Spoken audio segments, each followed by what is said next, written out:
রাধে রাধে বন্ধুরা, জয় গৌর জয় নিতাই। তোমাদের যে কাহিনীটি বলছিলাম সেটি শ্রী শ্রী আনন্দময়ী লীলাময়ী আনন্দময়ী মা, তার কাহিনী তোমাদের বলছিলাম। যতটা বলেছিলাম ঠিক তারপর থেকে আবার বলছি, তোমরা পরবর্তী পাঠ পরপর তোমরা পেয়ে যাবে। হ্যাঁ, আমি নাম্বারিং করেই দিই যাতে তোমাদের বুঝতে অসুবিধে না হয়। ঠিক আছে, আমি পরবর্তী অংশ পড়ছি, তোমরা শুনতে থাকো। আশা করি শুনতে শুনতে তোমাদের ভালো লাগবে। ভালো লাগতে লাগতে তোমরা ভালোবাসতে শুরু করবে। অবশেষে শিশু নির্মলা মাতাকে এনে তার সম্মুখে ছেড়ে দেওয়া হলো। এরপর সবাইকে অবাক করে দিল। নির্মলা মাতা হামাগুড়ি দিতে দিতে তার কাছে গেলেন। তখন সেই মহাত্মা অত্যন্ত প্রসন্ন হয়ে মুগ্ধ দৃষ্টিতে মাকে দেখলেন এবং শ্রদ্ধা সহকারে তাকে কোলে তুলে নিলেন। এরপর তিনি মাতাকে ভূমিতে নামিয়ে রেখে দিয়ে পূজা ও প্রণাম করলেন।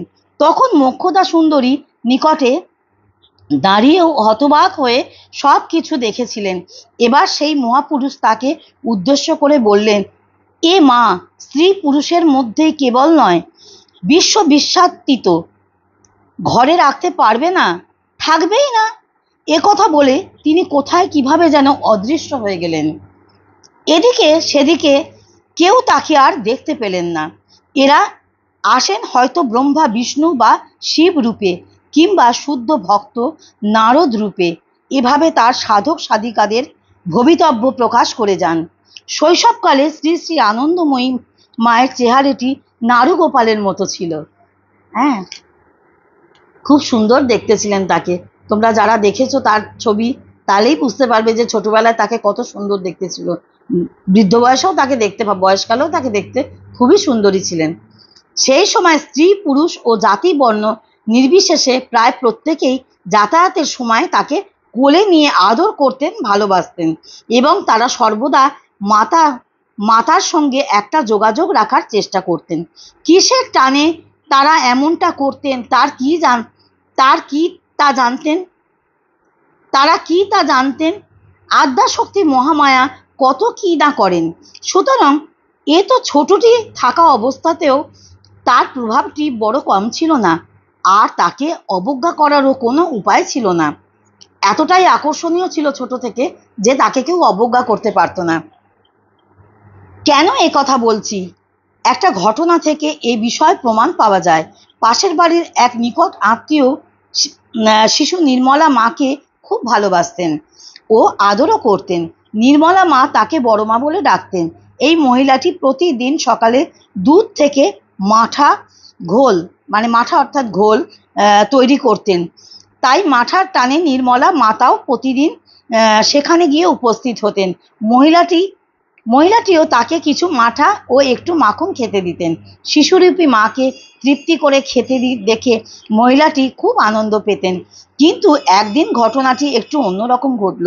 ছোটবেলায় নির্মলা মাতার শরীরটি ছিল মোটা সোটা ও গোলগাল। এজন্য কেউ কেউ তখন তাকে চাল কুমড়ো বলতেন। এইভাবে সেদিন সকালে তিনি তার স্মৃত পেটটির উপর একটি বাটি রেখে নাচাতে নাচাতে গেলেন মাঠা খেতে। এই মধুর দৃশ্যটি দেখেও তবু সেদিন কি যে হলো, সেই মহিলাটি তাকে দেখেই বলে উঠেন, এই মাত্র মাঠা তৈরি করতে আরম্ভ করেছি, দেখো। তার আগেই নেয়ার জন্য তিনি উপস্থিত হয়েছেন। যা, আজ আর মাঠা হবে না। এভাবে অবজ্ঞা প্রকাশ করায় নির্মলা মাতা দুঃখিত হয়ে সেখান থেকে ফিরে এলেন।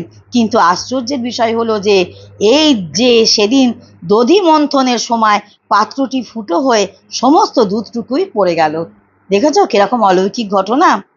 সে যেহেতু তাকে ফিরিয়ে দিয়েছিল, সে আর মাঠা তৈরি করতে পারলো না।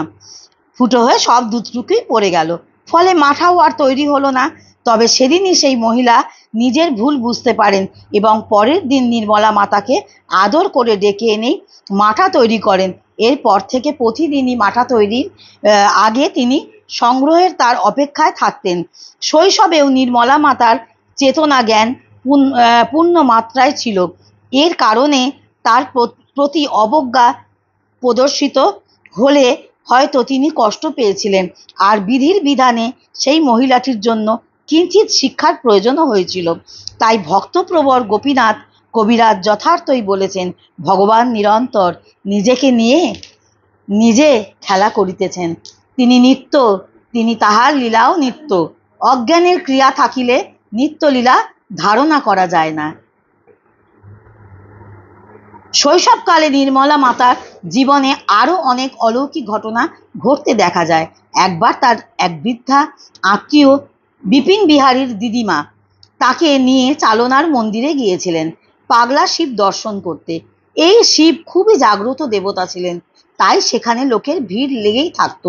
বৃদ্ধা তাকে সঙ্গে নিয়ে গেলেন ঠিকই, কিন্তু মন্দিরে প্রবেশ করার সময় তাকে বাইরে বসিয়ে রেখে গেলেন।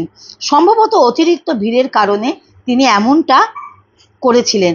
এতে শিশু নির্মলা মাতার মন খারাপ হয়ে যাওয়ারই কথা। তার খুব কষ্ট হলো। শিশু হৃদয়ে তো ব্যথার উদয় হয়ই, তাই দুঃখে কাতর হয়ে তিনি হয়তো মনে মনে ভাবলেন, আচ্ছা তবে দেখাচ্ছি মজা। আজ এই পর্যন্ত বললাম, এর পরবর্তী অংশ আবার তোমাদের পাঠ করে শোনাবো। তোমরা সঙ্গে থাকো, সাথে থাকো, ভিডিওর সাথে থাকো, কিছু একটা কমেন্ট করবে, দেখতে দেখতে লাইক দেবে, আর অবশ্যই তোমাদের আর কি কি শুনতে ইচ্ছা করছে সেগুলো কমেন্টে লিখে জানাবে। ততক্ষণ জয় গৌর জয় নিতাই, রাধে রাধে।